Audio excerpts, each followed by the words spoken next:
और पाकिस्तान पे कब्जा कर लिया जागीरदारों ने, सरमायादारों ने और फौजी डिक्टेटरों ने। कहते हैं कि इमरान खान को जो लेके आए वो बड़े गलत लोग थे और बिल्कुल गलत किया उन्होंने, लेकिन इमरान खान को पाकिस्तान पे मुसल्लत करने के जिम्मेदार शहबाज शरीफ साहब भी हैं। आप जमहूरियत से मायूस ना हो, इसलिए कि जमहूरियत तो आई नहीं। पहले आप जमहूरियत पार्टी में लाएं, फिर जमहूरियत असेंबली में आएगी, फिर मायूस हो। इस्तीफे कबूल ना करके आप अपनी कमजोरी दुनिया पर आश्कार कर रहे हैं। गवर्नर साहब जो हैं उनको ये राइट नहीं है कि एक इलेक्टेड चीफ मिनिस्टर जो है उसको आप डी नोटिफाई करें। दोनों साइड से गलत काम होगा तो फिर जो होता है उसको आप कहते हैं शबखून। कि आप इमरान खान के बारे में सच जरूर बोलें, थोड़ा सा सच अपने बारे में भी बोलें और थोड़ी सी खामियां अपनी भी जो है उनका भी जायजा लें। एक दफ़ा जब सच बोलने के जुर्म में मुस्लिम लीग नून ने ख्वाजा साद रफीक साहब के खिलाफ एक कार्रवाई की और इनकी रुकनीत को मुअत्तल कर दिया, तो इमरान खान साहब ने फ़ौरन इनको ऑफ़र की वज़ीर-ए-आज़म बनने के लिए मैं अपने भाई का साथ छोड़ दूंगा। तो ये मैं आपके साथ झूठ नहीं बोलूँगा, मैंने ऐसा नहीं करता। ख्वाजा मोहम्मद रफ़ीक साहब की बरसी पे अगर आपने सच बोलना है तो सच ये है कि आज पाकिस्तान में जमहूरियत इसलिए कमज़ोर है कि आपने पाकिस्तान के जमहूरी इदारों को और पाकिस्तान की सियासत को जागीरदारों और सरमायादारों की लौंडी बना दिया। और कायदे-ए-आज़म मोहम्मद अली जिन्नाह जिन्होंने पाकिस्तान बनाया, ना सरमायादार थे ना जागीरदार थे। अल्लामा इकबाल जिन्होंने पाकिस्तान का तस्वुर पेश किया, ना सरमायादार थे ना जागीरदार थे। तो ये एक लोअर मिडिल क्लास और मिडिल क्लास की लीडरशिप जो है उसने पाकिस्तान बना के दिया और पाकिस्तान पे कब्जा कर लिया जागीरदारों ने, सरमायादारों ने और फौजी डिक्टेटरों ने।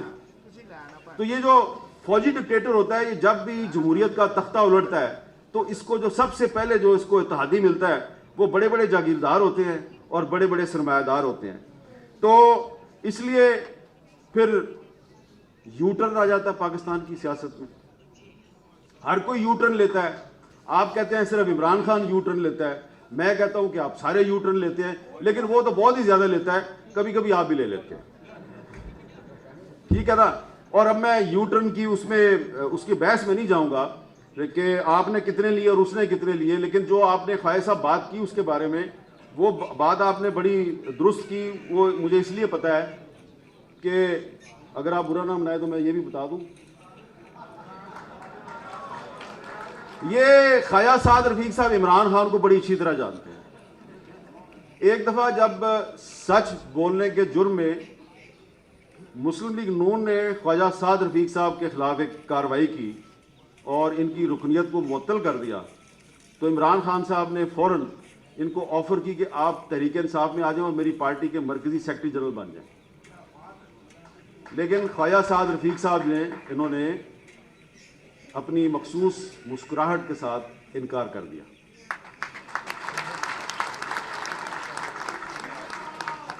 अब ये इधर ख्वाजा आमिर साहब जो है ये मुझे बड़ी खशमगीन निगाहों से देख रहे हैं, इनको भी पता है इस बात का। तो अब तो साद रफीक साहब शुक्र अदा करते होंगे कि इतनी ऑडियो वीडियो आ रही हैं, शुक्र है यार मैं नहीं गया। लेकिन ये बात आपको बता दूं कि खुश ना हो आप, ये कोई अच्छी चीज नहीं है। ये सब की आएंगी, एक की नहीं आएगी, ये सब की आएंगी। इस हमाम में सारे ही नंगे हैं, कोई जागीरदार सरमायादार, ये क्लास ही ऐसी है। ये क्लास जो है ना, ये आप लोगों को समझ नहीं आएगी, आपका ताल्लुक उस क्लास से नहीं है, आप इस क्लास के कल्चर को नहीं समझते। एक और भी यहाँ पे बार बार बात हो रही है, सरदार याद सादिक साहब ने भी कहा कि उनके सीने में बड़े राज हैं। ये बार बार आप लोग कहते हैं जी इमरान खान को लाया गया और जो इमरान खान को लाया उसने पाकिस्तान के साथ बड़ी ज्यादती की। बिल्कुल ज्यादती की, लेकिन कभी आपने सोचा है कि इमरान खान को क्यों लाया गया है? जी ज़हीम कादरी साहब बड़ी जोर दी सिर लाया तुसी। इमरान खान को क्यों लाया गया? अब मैं आपके सामने एक सच्चाई जिसकी कोई तरदीद नहीं कर सकता वो मैं लेके आता हूं आपके सामने। इमरान खान को इसलिए लाया गया कि इसको लाना नहीं था। यह बात दुरुस्त है कि जनरल पाशा साहब जो है उन्होंने 2011 से काम शुरू किया था, लेकिन 2018 में इमरान खान को नहीं लाना था। 2018 के इलेक्शन से कुछ हफ्ते पहले एक मीटिंग थी। उस मीटिंग में थे जनरल कमर जावेद बाजवा साहब, उस वक्त के DGISI जनरल नवीद मुख्तार साहब और उस वक्त के DGC जनरल फैज साहब। और उस मीटिंग में बुलाया गया पता किसको? शहबाज शरीफ साहब को। और शहबाज शरीफ साहब को बुला के ये कहा गया जी, पूछा गया ये बताएं जी कि अगर आप मुल्क के वज़ीर आज़म बन जाए तो आपकी कैबिनेट में कौन कौन होगा? उन्होंने कहा जी कैबिनेट में वही होगा जिसके बारे में पार्टी जो है वो फैसला करेगी और जिसके बारे में नवाज शरीफ साहब बताएंगे। उन्होंने कहा अच्छा आपका जो वज़ीर ख़जाना और वज़ीर ख़ारजा वो कौन होगा? उन्होंने कहा जी पार्टी फैसला करेगी और नवाज शरीफ साहब बताएंगे। उन्होंने कहा अच्छा ये बताएं कि अगर हम आपको ये कहें कि आपने हर काम नवाज शरीफ से पूछ के नहीं करना तो ये कैसा रहेगा? तो उन्होंने बड़े तरीके से कहा जी कि देखिए मैं तो, मेरी बड़ी एक ओपन पोजीशन है, मैं तो इस्टेब्लिशमेंट से लड़ाई का हामी नहीं हूँ और ये मैं कुछ छुपा के तो बात करता नहीं, लेकिन देखें मेरी पार्टी के लीडर नवाज शरीफ साहब हैं तो आखिरी फैसला तो वही करेंगे और पार्टी करेगी। आप मुझसे ये तवक्को ना करें कि मैं नवाज शरीफ साहब जो है उनके खिलाफ जाऊँगा। जनाब वो बड़ी लंबी मीटिंग थी और मीटिंग का अख्ताम जो है वो ये हुआ कि शहबाज शरीफ साहब ने उनको कह दिया जी कि अगर आप ये समझते हैं कि आप मुझे वज़ीर आज़म बनाएंगे और वज़ीर आज़म बनने के लिए मैं अपने भाई का साथ छोड़ दूंगा तो ये मैं आपके साथ झूठ नहीं बोलूँगा, मैंने ऐसा नहीं करना। तो साद रफीक साहब मैंने आपको 3 नाम बता दिए, कमर जावेद बाजवा साहब, नवीद मुख्तार साहब, जनरल फैज साहब। अब ये 3 तो पता नहीं आपको मिलेंगे नहीं मिलेंगे, आप इनसे पूछेंगे नहीं पूछेंगे। शहबाज शरीफ साहब तो आपको रोज ही मिलते हैं ना, उन्होंने को पूछ लेना।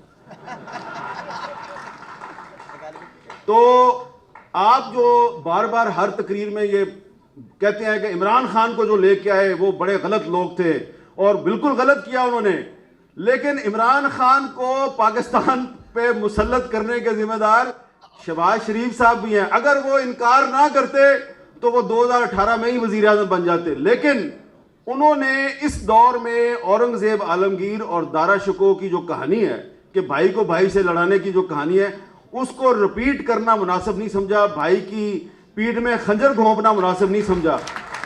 लिहाजा उनके उस अमल की वजह से बाजवा साहब मजबूर हुए कि इमरान खान को मुसल्लत किया जाए और फिर उन्होंने मुसल्लत किया और फिर उन्होंने गिन गिन कर शहबाज शरीफ साहब से भी और आपसे भी उन्होंने बदले लिए और थोड़े से बदले उन्होंने ख्वाजा आसिफ साहब से भी लिए।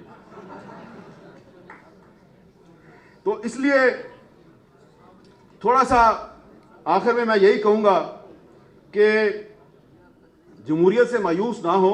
आपने कहा कि आप जमहूरियत से मायूस हैं, सरदार याद सादिक साहब ने भी कहा मैं जमहूरियत से काफी मायूस हूं।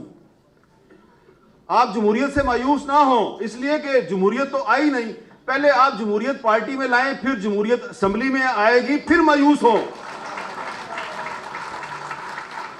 अभी आप जिस तरीके से आप कौमी असेंबली में PTI वालों ने इस्तीफे दिए हुए हैं तो आप कहते हैं जी वो इस्तीफे ठीक नहीं दिए। भाई इस्तीफे तो दिए हैं ना, इस्तीफे कबूल करो, इस्तीफे कबूल करके उनके हलकों में बाई इलेक्शन कराओ। बाई इलेक्शन जब हो तो उसमें आप हिस्सा ही ना लें, क्योंकि उन्होंने खुद इलेक्शन लड़ना है, फिर उन्होंने इस्तीफा दे देना है, फिर इलेक्शन लड़ना है, फिर इस्तीफा दे देना है। तो उनको इलेक्शन लड़ने दो, बार बार इस्तीफे देने दो, आप अपना काम किए जाएं, लेकिन आप गैर आईनी काम तो ना करें। मेरा ये ख्याल है, मेरी नाकस राय में, कि जो कौमी असेंबली से इस्तीफे दिए गए हैं उनको कबूल करना चाहिए।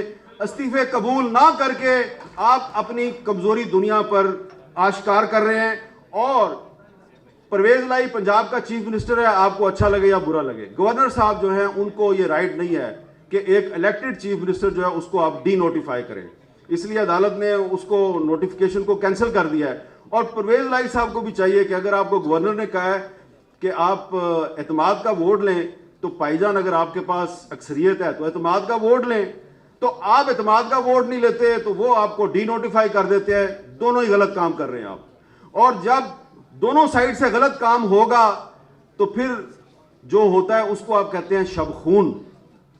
तो उस शब खून में फिर आप भी तो बराबर के जिम्मेदार है ना। आप ये काम ना किया करें। आप पार्टी में जमहूरियत लाएं, सही लोगों को असेंबलियों में लेके आए, तो ये काम नहीं होगा कि फिर लोटों के पीछे फिरते हैं आप और लोटों को सीट दे देते हैं आप अपनी, और अपनी पार्टी के लॉयल कारकुनों को कहते हैं कि इन लोटों को वोट दो, लोटों को जिताओ, क्योंकि उन्होंने आपकी चीफ मिनिस्ट्री और प्राइम मिनिस्टरशिप को कायम रखना होता है। तो जब आप पॉलिटिकल वर्कर को लोटागिरी के ईंधन के तौर पे इस्तेमाल करेंगे तो जमहूरियत मजबूत नहीं होगी, जमहूरियत कमजोर होगी। इसलिए ख्वाजा मोहम्मद रफीक साहब के नाम पर इस सेमिनार में आज आप ये अज़्म करें कि आप इमरान खान के बारे में सच जरूर बोलें, थोड़ा सा सच अपने बारे में भी बोलें, और थोड़ी सी खामियां अपनी भी जो है उनका भी जायजा लें, अपनी खामियां दूर करें, तो जो दूसरों की खामियां हैं वो आपकी ताकत बन जाएगी। बहुत बहुत शुक्रिया।